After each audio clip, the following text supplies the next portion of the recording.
Hello, and welcome to the second broadcast of Truth Pick 9/11. I am the Truth Picker, and I have just returned from my first COVID-19 virus protest. After the president issued his orders via Twitter to liberate 3 states, many patriots have answered the call. However, this may be some people's first protest, and I am here to share with you some tips on how to have a successful protest.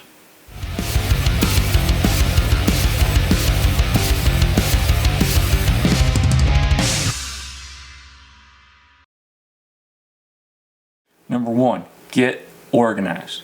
Now, getting together a bunch of freedom lovers and patriots like us is no easy task. However, what makes this movement so great is that it is organic and grassroots. Therefore, there are a lot of professional-grade websites out there that will tell you where and when these protests are going to happen. Searching the internet will usually bring them up right at the top. Very easy, very convenient.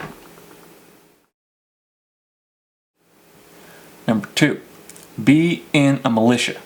Now, you should already be in a militia, but if you're new to defending your rights, you need to seek one out or start your own. Now, you may be wondering, why is running a militia important? Well, that is because if your militia has a good leader, he, and I emphasize he, will have strong inside connections to local law enforcement.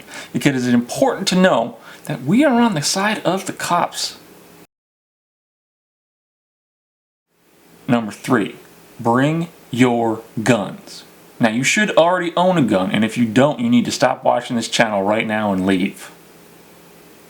Now, you are going to want to bring your biggest and most badass looking weapon. No blades. That means no swords. Because you're going to look like an idiot if you're walking around with a sword. That being said, though, battle axes are completely acceptable. Number 4, wave that gun around. Now, all the best gunmen in the world know that you have a gun because you might need to shoot a minority for stealing your property someday. It's just facts and logic, people. Now, the armed COVID-19 virus protests are a great place to show off your weapon handling skills. Also, pro tip, that water bottle holster in your backpack, that is a great place to store your weapon when your arms get tired.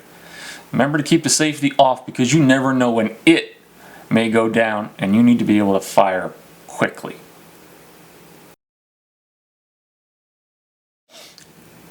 Number 5, be angry. Never lose sight of why you are at this protest. You are here to proclaim that you are angry and that you are not going to take it anymore. The Applebee's should be open. I want to go to a sports game. I need to see Ted Nugent for the 3rd time. My lawn is suffering. The dog that I keep chained and neglected in my backyard, I might want to pay someone to give him a bath. Do not wear any protective gear whatsoever. Your gun is all the protection that you need. A mask and gloves may encumber your ability to shoot. Now, while yes, these are armed, peaceful protests, but you never know when things might go down with Antifa or BML. Number 7, dress the part. You are an American patriot and you should dress like one. Wear comfortable but tactical clothing, ones with lots of Velcro so you can display your Punisher skull, Confederate flag, and American flag patches. Also wear an armband. It has 0 connections to history and it's a nice way to stand out in a crowd. It will also be easier to spot yourself on television this way. Number 8. You are following in the footsteps of history, only this time we are right. Standing on the steps of government buildings with weapons is a classic protester move. However, do not do it like the Black Panthers did in the 60s.